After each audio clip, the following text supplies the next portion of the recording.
Today we're going to do the Locomotive Truck Swing Link. This drawing, as you can see, looks rather complex. It's also got measurements that are done in decimal, so you're going to have to use your page 557 decimal fractional conversion chart for this one.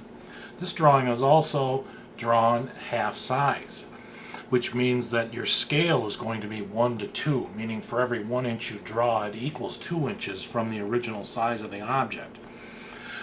What you're also going to have issues with is when you have radii that are crossing over the center line, they get chopped in half twice if you're thinking in terms of diameters. That will happen right here in particular with the 1 inch radius, which would mean it should be cut in half twice if you were using a compass instead of once, but we'll get onto that later. Notice the center, centers on the left and the right, and there's a distance of 12 inches between, and then there's drawing after that, which is all based on diameters and radii. It looks complex, it really isn't, but you have to pay attention to detail on this one. That's ultimately important. I'm going to let it just sit here and let you look at it a little bit. Remember, we have these radii here where it's 4, but it's actually going to be 2 because it's cut in half. And that little plus out in space will also be down in here for determining where this is and where this is and where this radius and that one is. And remember, we talked about adjacent features. Adjacent features to this and this are going to be, the circle will be here for this side. Over here, there's a very short section of straight line between the two curves that lines up exactly with this line right here. So you see it goes there, straight there. So that's the other adjacent feature for this radius. This radius, the adjacent feature is here and here. Now this is created by drawing a radius with a compass across from this small center here that's offset and over to here or to here, depending on, you see it's across and across. But I'm going to show you a shortcut on how to get to that point. And also there's going to be a little tiny bit of a skip here when you look at these. So what we'll do is we'll start with this drawing by just having the horizontal center line in it. Now let me adjust right now. You can see I've found the center. And we're going to go back and find the end of the drawing. Now, we've gone corner to corner within our work area inside of our borders, and we've created a center. What we need to do now is we need to measure a total of 6 inches. Our 6 inches accounts for, remember the drawing says that it's 12 inches, but it's actually going to be 6 inches between centers because everything is going to be half size. I'm going to use my T-square bumped up. I've made my 3-inch measurement from here to here. I'm drawing a vertical center. I'm also drawing a vertical center here. And then I'm going to erase this little line here. Again, when you're finding the center of your paper to create these drawings, don't make these big, long, dark lines. Make sure you make light lines, and I know they may be a little bit difficult to see here, but this is how we're going to start this particular drawing. What I am going to do first, what it asks for is, it says there is a 2-inch diameter core here, and I'm going to use a circle template for that 2-inch diameter core, which when I cut it in half means I'm going to use a 1-inch. I need to get my small circle template, not the large one. I find the 1-inch, I line up the marks with the center lines, and there's my 2-inch core drawn half size. Next, it calls for a 5 1/4 inch diameter circle. Now, what I've got to do is I've got to figure out, well, what is half of 5 1/4? Well, half of 5 would be 2 1/2. Half of a quarter would be 1/8. If I added 2 1/2 and 1/8, that would equal 5/8. Now, 2 and 5/8 of course, would put me way outside over here because that's too big. So I have to cut 2 5/8 in half again. Well, half of 2 is 1, and then half of 5/8 is 5/16. Remember that to cut the fraction in half, the top number stays the same and you double the bottom. I'm going to set the hard point on the 0. I'm going to set the lead at the 1 5/16. There's our diameter. So our, oops, excuse me. So our 5 1/4 inch diameter circle cut in half now becomes a 2 5/8 diameter, and using the 1 5/16 inch diameter or radius, 1 5/16 radius, to create the 2 5/8 diameter circle, which is right there.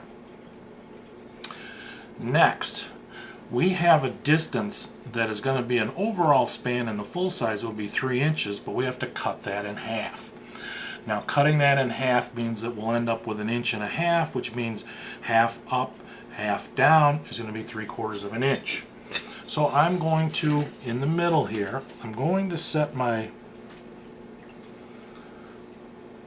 ruler at 3/4 of an inch. There's 1/4, 2/4, 3/4, an inch, 1 1/4 inches, 1 1/2. Mark there, and I mark there. Now, that's going to give us part of our adjacent feature that we need for our curve. I'm going to draw this line, and I'm actually going to take it like a center line all the way, almost all the way over, because I'm going to use it with circle templates. Again, I'm going to do the same thing here. I'm going to go all the way across. Now remember, you should be looking at the book or else at the paper, either one. Now, I have a 3/8 radius that is going to be drawn here.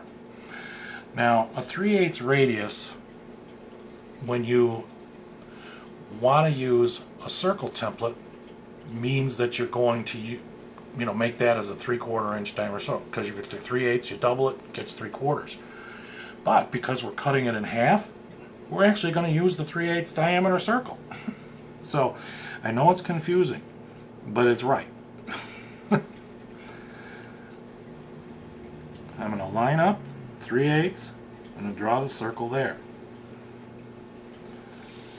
Next, we have a 1 inch radius, which doubled to use a compass to use a large circle template would mean 2 inch, but we can't put a 2 inch here. And we're cutting a 2 1/2 inch, so we actually are using the 1 inch circle template. So this is where your radius, it's kind of silly, the radius and your diameters are actually the same. I know it sounds kind of goofy and confusing, but it works. Now notice there's a small line here, and this is off slightly, and that's okay on your final drawing also. It really isn't going to have a huge effect on it. So I've taken care of those radii. Now, my distance here will be 1 1/2 inches, which is half of what the 3 inch is listed as. So far so good. Next, we have to draw a corner radius from this center line to this center line. And you say, center line, wait a minute. It's not in the middle of the paper. I didn't say it was a midline. It's a center line for a series of circles or radii. So, what I need to do is I take my compass. I have what's called for from the center right here out to here. It's asking for a 2.62 radius. Now, if we cut that in half, or let's convert it over to a fraction, which would be 2 5/8. Now, 2 5/8 cut in half would be 1 5/16. Remember, 5/8 to cut it in half, top number stays the same, double the bottom equals 5/16. So we're going to set our compass at 1 5/16 again. And actually, it's probably still there, but let's check it anyways so we don't goof this up. Yep, we're okay. We're going to draw a quarter of a circle from this line to that line, right there. And we're going to do the same down here.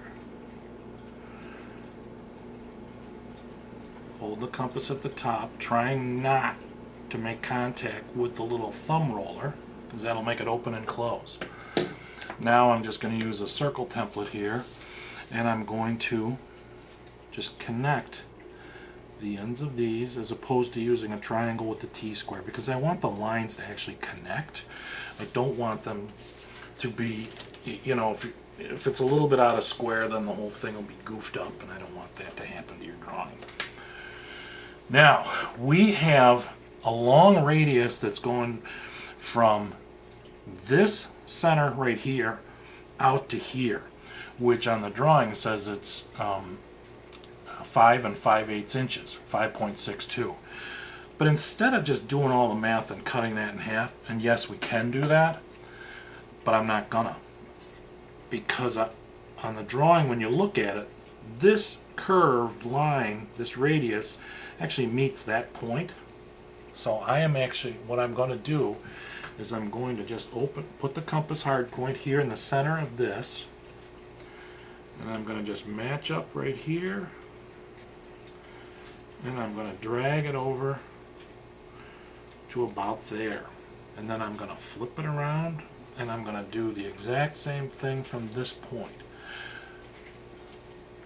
I'm going to make sure it matches,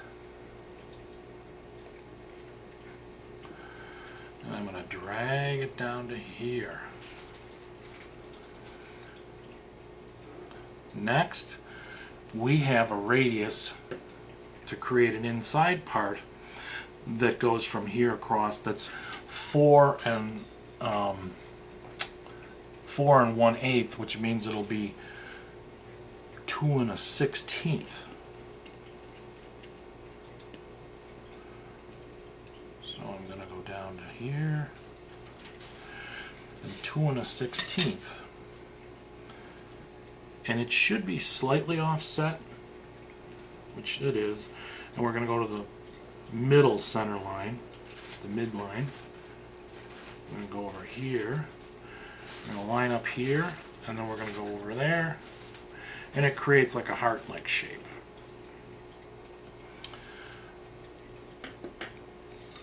Now all we have to do is construct our 4-inch radii, which are, remember, cut in half, so they're going to be 2s. So what I'm going to do, I'm going to take my compass, and I'm going to do this rather quickly. You should be getting the hang of this now. I'm going to set the compass at 2 inches. Now remember, when we have adjacent features, the circle is adjacent to this spot and this spot. So I'm only going to draw one 2-inch measurement radius off the circle. I'm just going to strike the arc up here. You can do it wherever you want. You can do it down here. It doesn't matter. Wherever you want. Avoid being in that area though where you do it. It just makes it easier. Then this is the other adjacent feature, which is adjacent not only to this missing piece in here, but it's also missing this missing radius there, and that one is right there. So this is adjacent. So this is going to cover for 2 here, and I'm going to come over here, and I'm going to do this one here. Now, lastly, because we're doing this, we have to go from the center of the circle from here, which was drawn here. So now we have to draw a 2-inch circle somewhere off of this radius. You will be outside the border on this in every single case, probably, is my guess. And you're going to do the same thing over here. You're actually going to be in your title block.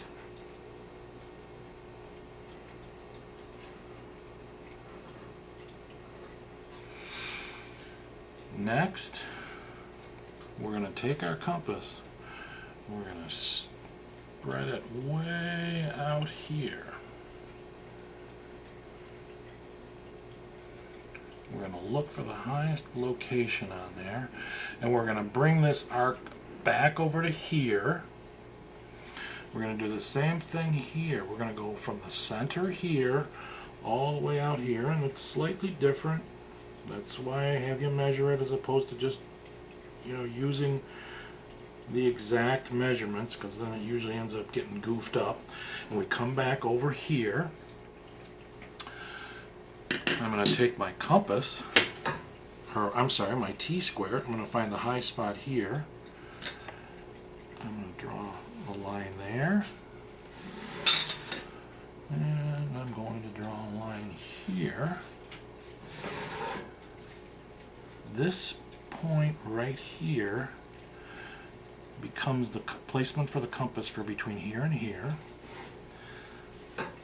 Notice this arc comes across over to here. This point right there is for this. Then, again, don't force this. And remember, if the tips go away in the other place, if they push in, bring them to the instructor. You're not a compass repair person. Let the teacher deal with it and fix it up correctly for you. And then that way we have nice compasses for everybody to use, and we save our money. Now, you see I'm striking the arc on that measurement arc, and again, I'm outside my borders. I'm going to go here, and I'm going to swing way over to here, because remember, this line was going to be used for both of them. Now, there's our point for our hard point for our compass, and there's the other one. But remember, this is drawn half size, so this will be around 2 inches. We locate, and this line may need to be extended. I'm not sure. Oh, it's pretty close.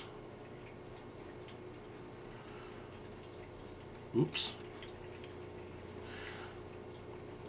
If you miss, kind of like this, I'm not that worried about it. The construction is the important part. Remember, I'm looking for the holes in the back of the paper where your construction was done. And this one is not anywhere near perfect. As you can see here, trying to blend this, it's not working well. But I'm giving it a little bit more of a shot, and you can see this is kind of a sloppy one. But don't worry about that. Don't worry about going into the border areas. Here, that makes contact. There's that radius. And then here, we're going to match up.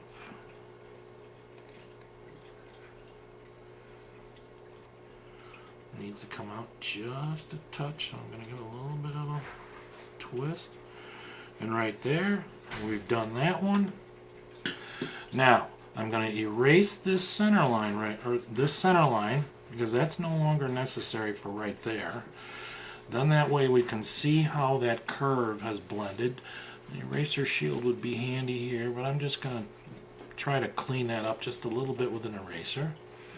I'm going to erase that one right there, just to make it look a little nicer. And as you can see, all of those missing radii work out nicely from those particular points. This drawing involves 4 of them. Again, I'm looking for the compass holes that have been created here. I'm looking for these radial measurements. I'm looking for the compass holes here, here. Those are all things I'm looking for. I'm looking for a compass hole somewhere in the paper along here. I want to see the measurement arc, and I want to see the tangent arcs. Those are all things I want to see. And I check your paper from the back first and look where the pinholes are located. You can't just randomly poke them there. They've actually got to be in specific locations. But that's the Locomotive Truck Swing Link. It's drawn half size. It's relatively easy drawing once you begin to get the hang of how to deal with these situations, particularly with the adjacent features. That's how this type of math problem works in geometry. Adjacent features. If you have any questions, don't hesitate to ask. Again, Don't worry about cleaning up your lines here in terms of creating darker object lines or trying to make the compass lines darker. Don't erase, no matter where they are, these construction lines for where the compasses are. Darken in your borders, fill in your title block, hand it in. It's done. All right. It only took 20 minutes to do that video. I thought it was going to be a longer one. So you should be able to even get this done in one class if you put your mind to it. Bye-bye now.